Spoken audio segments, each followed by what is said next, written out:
Instant death ability के पिछले episode में हम लोगों ने देखा था योगी टोमोचिका के कान में कुछ कहता है, जिसे सुनकर वो काफी ज्यादा हैरान हो जाती है। और अब इस एपिसोड के अंदर हम लोग देखते हैं वो लोग अब कहते हैं हमें जल्दी से टावर के नीचे जाना चाहिए। वो अब जा ही रहे होते हैं, तभी उनके पीछे लाइनल और रिक भी जा रहे होते हैं। तभी फ्रेडरिका लाइनल को रोकती है और कहती है कि मुझे तुम्हारे वाला स्टोन दे दो, मुझे अपने मैजिक को रिकवर करना है। तो लाइनल उससे कहता है कि जो मेरा अपोलॉजी स्टोन है वो सिर्फ मेरे ऊपर ही काम करता है, तुम पर वो काम नहीं करेगा। ये सुनकर फ्रेडरिका गुस्सा हो जाती है और स्टोन को जमीन पर फेंक कर कहती है कि ये तो यूजलेस है। वो ये भी कह रही होती है कि नाइलर एक लूजर है। वो अब वहां से चली जाती है। वहाँ पर रिक कहता है कि हम लोग को भी नीचे जाना चाहिए। वो लोग अब नीचे आ रहे होते हैं और देखते हैं कि वहाँ पर तो काफी सारे लोग मरे हुए हैं। रिक अब थोड़ा सा रिलीफ फील करते हैं क्योंकि यहाँ पर जितने भी मॉन्स्टर्स और ट्रैप थे सभी अब यूज हो चुके होंगे इन मरे हुए बंदों के ऊपर। वो सभी से कहते हैं कि ध्यान से चलना, हम लोग को बाकी बचे हुए ट्रैप्स को एक्टिवेट नहीं करना है। वो अब आगे चली रही होते हैं, तभी लाइनर एक ट्रैप के ऊपर पैर रख देता है, जिसकी वजह से एक एरो आकर उसे लग जाता है। वो मरने वाला होता है, तभी वो अपने अपोलॉजी स्टोन का यूज करके वापस से हील हो जाता है। तभी टोमोचिका से कहती है कि तुम्हारे लग पहले से खराब है, क्यों ना तुम एक स्टोन को अपने हाथ में रख लो। तो लाइनल कहता है अच्छा आइडिया दिया। ऐसा बोलने के बाद वो एक स्टोन को अपने हाथ पर बांध लेता है, जिसके बाद वो लोग आगे बढ़ते हैं। लाइनल अब सबसे आगे जाने लगता है। रिक उसे रोकने की कोशिश करता है लेकिन वो नहीं रुकता है और अब वो जैसे अंदर जाता है दरवाजा बंद हो जाता है और अब उसकी चिल्लाने की आवाज आती है। ये देखकर सभी लोग अब अंदर जाते हैं और अंदर देखते हैं कि वहाँ पर एक लड़की खड़ी है और वो और कोई नहीं बल्कि टेरेस है, जो कि काफी इवल लुक दे रही है। रिक अब देखता है कि वहाँ पर काफी सारे लोग मरे हुए हैं, इसका मतलब ये सब कुछ टेरेस ने किया है। वो उसे पूछता है तुमने ये क्यों किया, जिस पर वो कहती है कि इसी तरीके से तो पॉइंट्स मिलते हैं। तो रिक अब उसे कहते हैं कि तुम पहले से डिवाइन किंग की एक नाइट हो, तुम कम्पीट क्यों कर रही हो। जिस पर वो कहती है कि मैंने एक्सीडेंटली काफी सारे लोगों को मार दिया है, मैं अपने टाइटल से बोर हो गई हूँ, इससे मैं फिर से अपॉर्चुनिटी ले रही हूँ। ये सुनकर रिक अब टोमोचिका और योगिरी से कहते हैं कि तुम लोग यहाँ से बाहर निकल जाओ। तो टोमोचिका कहती है कि हम लोग नहीं जा सकते हैं क्योंकि इस पूरे रूम के अंदर पतली पतली वायर्स फैली हुई है।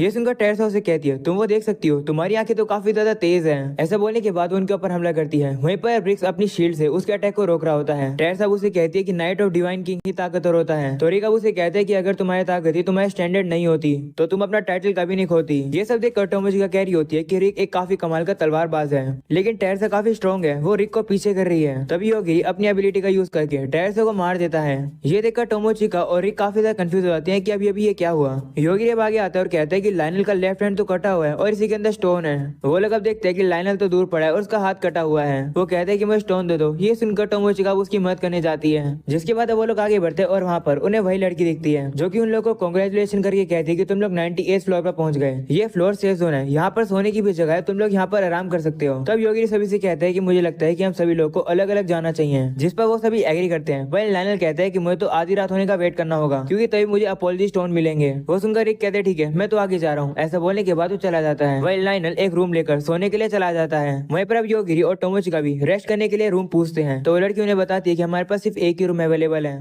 तब उन दोनों को एक ही रूम में आना पड़ता है। टोमोचिका थोड़ी सी घबरा रही होती है और योगिरी से कहती है कि भूलना मत कि मोको भी हमारे साथ है, तो मेरे साथ कुछ अजीब चीज मत करना। ये सुनकर मोको बाहर आ जाती है और कहती है कि अगर ऐसी बात है तो मैं जाकर छिप जाती हूँ। तो टोमोचिका से कहती है नहीं ऐसा मत करना। वहीं पर योगिरी तो इन सब बातों को सुन ही नहीं रहा होता है। वो अब अपने कपड़ों को उतारता है और दूसरे कपड़े पहनकर सीधा बेड पर ही जाकर सो जाता है। ये देखकर टोमोचिका हैरान हो जाती है। जिसके बाद दूसरी हम लोग लाइनल को देखते हैं। वो कहने लगता है कि आज मैं 15 बार मरा, लेकिन जैसे जैसे करके मैंने सहन कर लिया। वो अब देखता है कि अब उसे स्टोन मिलने वाले हैं। उसे एक मैसेज आता है जिसमें लिखा होता है कि उसे 100 अपोलॉजी स्टोन मिलेंगे क्योंकि आज उस सर्विस की एनिवर्सरी है। उसे एक अल्ट्रा रेयर आइटम में मिलेगा, इसलिए वो अब टेस्ट करता है। वो सोच रहा होता है कि क्या मुझे एक वेपन मिलेगा या फिर एक पार्टनर मिलेगी। तभी वो स्टोन एक लड़की में बदल जाता है। उसे देखकर लाइनल हैरान हो जाता है और कहते हैं कि तुम तो वही घोड़े हो जिसने मुझे इस दुनिया में भेजा है, क्या तुम मेरी पार्टनर होने वाली हो। जिस पर वो कहती है नहीं, मैं तो बस ये देखने आई थी कि तुम कैसा कर रहे हो। मैंने तुम्हारे रैंडम वॉक सेव पॉइंट को भी अपडेट कर दिया है, तो भले तुम कितनी बार भी मर जाओ तुम यहीं से वापस स्टार्ट करोगे। ये सुनकर लाइनल गुस्सा होता है और कहते हैं कि तुमने ये क्यों किया, मुझे नहीं चाहिए था, ये जगह काफी डेंजरस है। वहीं पर अब गॉडेस उसकी बात नहीं सुनती है, वो अब वहां से चली जाती है। और अब अगले सीन में हम लोग उसी स्वॉर्ड मास्टर को देखते हैं जो कि उस लड़की से कहता है कि ये क्या है, जिस पर वो बताती है कि काफी सारे पॉइंट्स ऑफ कंसर्न अराइज हुए हैं। मरे हुए लोगों की संख्या इस टावर में जितनी सोल है उनसे मैच नहीं कर रही है। तब वो स्वॉर्ड मास्टर कहता है कि इस चीज के बारे में हम लोग को चिंता करने की थोड़ी जरूरत है, जितनी संख्या रहती है फर्स्ट बेरे उन्हें अपने आप ही हैंडल कर लेगा। तो लड़की कहती है हाँ, हम लोग को हाफ डीमंस जो कि फर्स्ट बेरे के लिए यूज होते हैं उन्हें भी जल्दी से रेप्लेनिश करना होगा। और अब अगले सीन में हम लोग एक लड़की को देखते हैं जिसके ऊपर अचानक से कोई बंदा हमला कर रहा है और वो सारे अटैक्स को डॉज करते हुए आगे भाग रही होती है। वो लड़का उसे कहता है कि तुम मुझे यहाँ पर रिक्रूट करने आई हो, है ना। तो लड़की उसे कहती है कि हमें कहा गया है कि जो भी हमारे ऑफर को मना करे उसे हम लोग मार दें। मुझे पहले चेक करने दो कि तुम वही हो कि नहीं जिसे हम लोग ढूंढ रहे हैं। वो अब अपनी आंखों की पावर यूज करती है और उसे कहती है कि तुम रिकू तू सेतो हो, है ना। वो सुनकर सेतो तो कहते हैं कि तुम्हारे पास तो मैजिकल आए हैं, ये तो कितनी अनोइंग है, मैं भी तुम्हारा नाम देख सकता हूँ, तुम्हारा नाम आओ हायोनोस है। ऐसा बोलने के बाद उसके ऊपर हमला कर देता है, लेकिन अब हायोनोस अपनी पावर्स को यूज करके उसके अटैक को काफी आराम से गायब कर देती है। ये देखकर सेतो काफी हैरान होता है और वो उसके ऊपर फिर से हमला करता है, लेकिन हायोनोस भी उसके ऊपर वही सेम अटैक करके उसके अटैक को गायब कर देती है। सेतो काफी हैरान होता है और उसे कहते हैं कि तुम मैं जैसी टेक्निक कैसे यूज कर सकती हो, जिस पर वो कहती है कि अगर ये तुम कर सकते हो तो मैं भी कर सकती हूँ, क्या तुमने सोचा नहीं था कि ऐसा भी कुछ हो सकता है। ये सुनकर सेतो गुस्सा आता है और वो उसके ऊपर गॉड की दी गई पावर से हमला करने वाला होता है, लेकिन हायोनोस की एबिलिटी की वजह से वो उस पावर को यूज ही नहीं कर पाता है, इसलिए वो अब एक तलवार बाहर निकाल लेता है। उसे देखकर हायोनोस कहती है कि तुम्हारे स्वॉर्ड के ऊपर हाई लेग स्टैट लगे हुए हैं, मैं मेरी खुद की एबिलिटी का भी उसके ऊपर यूज करके इंटरफेयर नहीं कर सकती हूँ। ये सुनकर सेतो अपनी तलवार से उसके ऊपर हमला करता है, जिसे हायोनोस आराम से डॉज कर देती है और पीछे आकर एक डैगर निकाल लेती है और कहती है कि मुझे बस तुम्हारे अटैक से बचना है। ऐसा बोलने के बाद वो काफी तेजी से उसके पीछे आ जाती है और सीधा उसके गले पर डैगर मार के उसे खत्म कर देती है। तभी वो डैगर कुछ बोलने लगता है, वो कहता है कि हमें एक मैसेज मिला है। वो हायोनोस से कहते हैं कि तुम्हें एक और न्यू मिशन मिला है, तुम्हें 2 सेज कैंडिडेट को मारना है, उनका नाम योगिरी और टोमोचिका है। वो लोग हानोबुसे की सिटी की तरफ है। वो सुनकर हायोनोस थोड़ी सी परेशान सी हो जाती है और कहती है क्या मुझे सीरियसली सेज कैंडिडेट को हैंडल करना होगा, मुझे तो रेस्ट करने का समय नहीं मिल रहा है। वो वहाँ से जाने लगती है, तभी पीछे से वहाँ पर दाइमोन आ जाता है जो कि उसे रोकता है। वो उसे कहते हैं कि मैं इतने समय से फॉरेस्ट ऑफ बीस्ट के खतरनाक एरिया में भटक रहा था, सेतो ने मुझे अपने अंडर में ले लिया था, इस वजह से मैं सर्वाइव कर पाया, लेकिन अब मर चुका है तो अब मैं कुछ नहीं कर सकता हूँ, इसे प्लीज मुझे अपना नौकर बना लो। और अब अगली सुबह हम लोग टोमोचिका को देखते हैं जो कि सोकर उठती है और देखते हैं कि योगिरी तो उसी के ऊपर सो रहा था। ये देखकर वो शर्मा जाती है और अब वो जल्दी से खड़ी हो जाती है। तभी वो देखती है मोको मोको को जो कि दीवार में आधी फंसी हुई है। वो उसे पूछती है कि तुम वहाँ कैसे फंसी, जिस पर वो कहती है कि जब तुम दोनों सोने के लिए चले गए थे तो मैंने देखा कि योगिरी तुम्हारे ऊपर हाथ रख के सोने वाला था, तो मैं इंटरप्ट नहीं करना चाहती थी, इसलिए मैं बाहर जा रही थी, मैं झाँक कर देखना चाहती थी, तभी मैं यहाँ फंस गई। ये सुनकर टोमोचिका शर्मा जाती है और कहती है कि ये क्या बात हुई, तुम्हें मुझे उठाना चाहिए था। तो मोको मोको से कहती है कि मुझे लगता है कि इस टावर में जितने भी लोग मरे हैं किसी रीजन की वजह से उनकी स्पिरिट और सोल एक साथ इकट्ठी हो रही है, जिसके से दीवारों और फ्लोर के अंदर इस तरीके से सक्शन हो रहे हैं और मैं पूरी रात से यहीं पर फंसी हुई हूँ उसकी वजह से।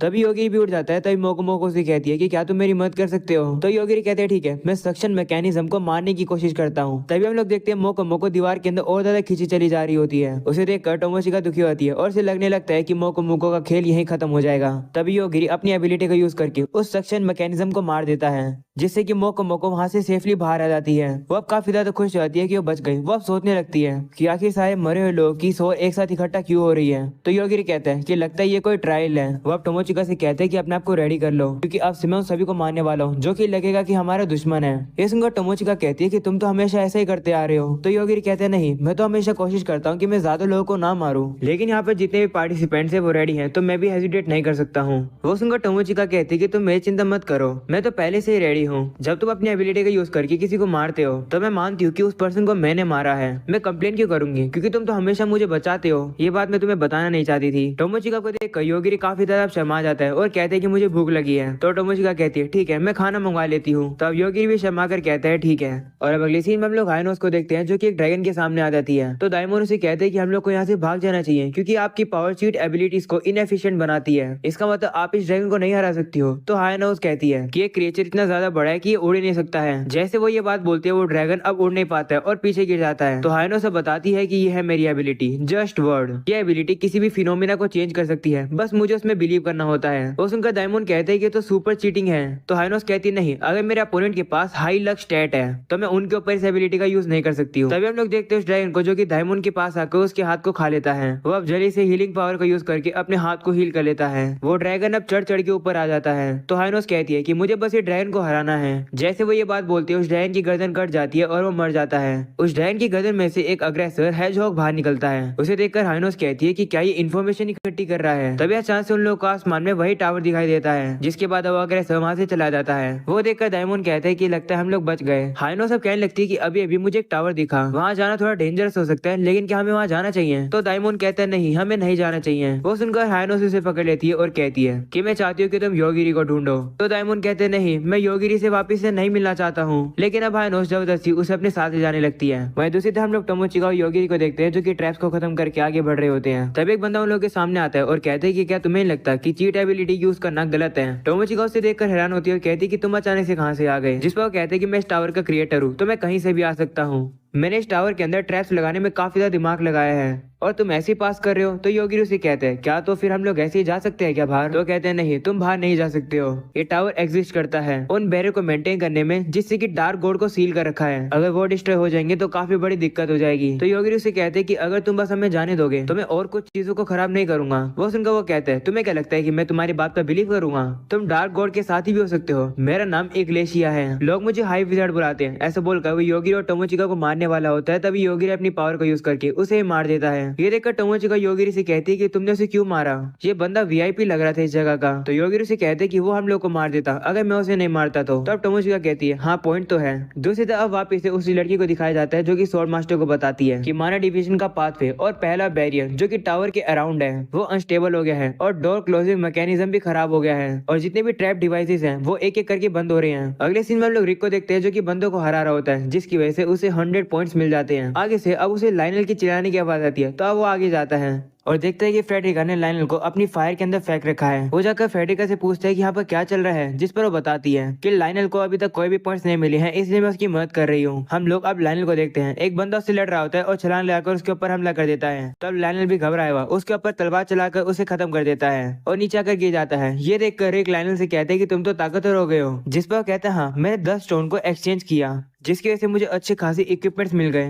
दूसरी तरफ हम लोग योगिरी और टोमोचिका को देखते हैं जो कि चलते चलते एक स्टेडियम के अंदर आ जाते हैं और देखते हैं कि आपस में दो लड़कियां तलवारबाजी कर रही हैं। वो रैबिट गर्ल अब हार रही होती है तो उसका ओनर उससे कहता है शिरो जैसे कि तुम देख सकती हो कि तुम्हारे अपोनेंट के अटैक इतने स्पेशल नहीं है। ये सुनकर शिरो कहती है हाँ मैं उसे हरा सकती हूँ। ऐसा बोलने के बाद वो जाकर उस लड़की के ऊपर एक काफी पावरफुल हमला करती है, इससे जमीन भी टूट जाती है। वहीं पर वो लड़की तो उस अटैक को डॉज करके पीछे हो जाती है। तो अब शिरो उस लड़की से कहती है कि अटैक डॉज मत करो ना। उन लोग की फाइट देखकर योगिरी कहते हैं कि हम लोग यहाँ पर खड़े होकर टाइम वेस्ट क्यों कर रहे हैं, मैं यहाँ से जाना चाहता हूँ। इस जगह से बाहर निकलने का रास्ता कहाँ पर है? वो लोग अब देखते हैं कि रास्ते के सामने एक लड़का बैठा हुआ है जो कि शीरो का ओनर है। उस लड़के का नाम है माज़ाकी काजुनो। वो अब उस अपोनेंट लड़की से कहने लगते हैं कि चलो सीरियस हो जाओ, अपना असली चेहरा दिखाओ। ये सुनकर वो लड़की अपना असली चेहरा दिखाती है और उसे कहती है कि अगर तुम्हें पता चल गया है तो अब होल्ड बैक करने का कोई भी फायदा नहीं है। उस लड़की को देखकर माज़ाकी एक्साइटेड हो जाता है और कहते हैं कि तुम तो हाफ डीमन हो है ना। तो लड़की जिसका नाम दियोडीसिया होता है वो उसे कहती है कि इससे पहले कि बाकी स्वॉर्ड मास्टर्स मुझे ढूंढे मैं तुम सभी लोगों को खत्म कर दूंगी। ऐसा बोलने के बाद वो शीरो के ऊपर एक काफी पावरफुल हमला करती है जिससे कि वहाँ पर एक ब्लास्ट हो जाता है और अब शीरो वहाँ पर होती नहीं है। वो अब अचानक से गायब होकर अपनी तलवार को वहीं पर छोड़ देती है और दियोडीसिया की तलवार के ऊपर मुक्का मारती है। उसे रोकने में दियोडीसिया को काफी मुश्किल होती है और कहती है कि तुम तो काफी पावरफुल हो। तो शीरो से बताती है कि बिना तलवार के मैं काफी ज्यादा फास्ट मूव कर सकती हूँ। इसी तरीके से अब वो लोग लड़ रहे होते हैं जिसे देखकर टोमोचिका कहती है कि मुझे लगता है कि ये फाइट इतनी जल्दी खत्म होगी।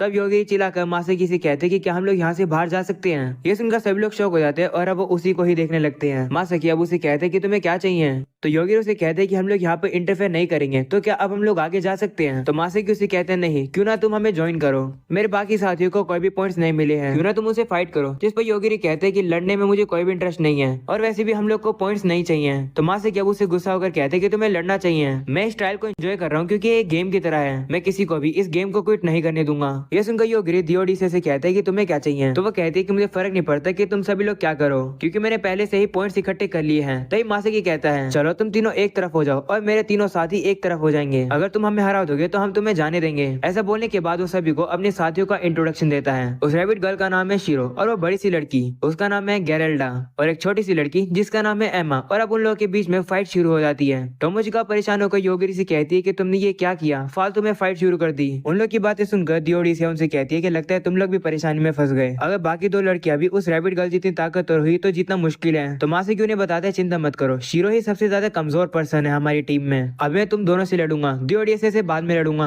वो लोग अब उन लोग के ऊपर हमला करने वाले होते हैं तभी योगिरी अपनी एबिलिटी का यूज करके उन तीनों को ही मार देता है। ये देखकर मासेकी काफी शौक हो जाता है। तो योगिरी उसे कहते हैं कि हम लोग जीत गए हैं तो अब हम लोग यहाँ से जा रहे हैं। वह वहां से जा ही रहे होते हैं तभी मासेकी उनसे गुस्से में कहता है तुम्हें क्या लगता है कि मैं तुम्हें यहाँ से जाने दूंगा। तभी योगिरी अपनी पावर को यूज करके उसे भी मार देता है और उसे कहते हैं कि तुम झूठे हो, तुमने कहा था कि तुम हमें जाने दोगे और अब तुम हमारे ऊपर हमला करने वाले थे। वो लोग अब वहां से जा रहे होते हैं तभी दियोडीसिया उन्हें रोकती है और योगिरी से पूछती है कि क्या इन सभी लोगों को तुमने मारा है। जिस पर योगिरी कहता है हाँ मैंने मारा है। तो फिर क्या हुआ। तो अब वो उसे कहती है माफ करना, मैं तुमसे एक रूड रिक्वेस्ट कर रही हूँ, लेकिन क्या तुम प्लीज एक चीज में मेरी मदद करोगे। ये सुनकर योगी टोमोचिका से कहते हैं कि हम लोग क्या करें। जिस पर टोमोचिका कहती है मुझे क्या पता कि क्या करना चाहिए, लेकिन एक बार हम लोग उससे पूछ लेते हैं कि वो हमसे क्या चाहती है, मतलब उसकी क्या रिक्वेस्ट है, उससे एक बार पूछ लेते हैं। और अब यहीं पर हो जाता है ये एपिसोड खत्म। पसंद आया हो तो लाइक कर देना, चैनल पर न्यू हो तो सब्सक्राइब कर देना। मिलते हैं अगले एपिसोड में, तब तक के लिए बाय बाय।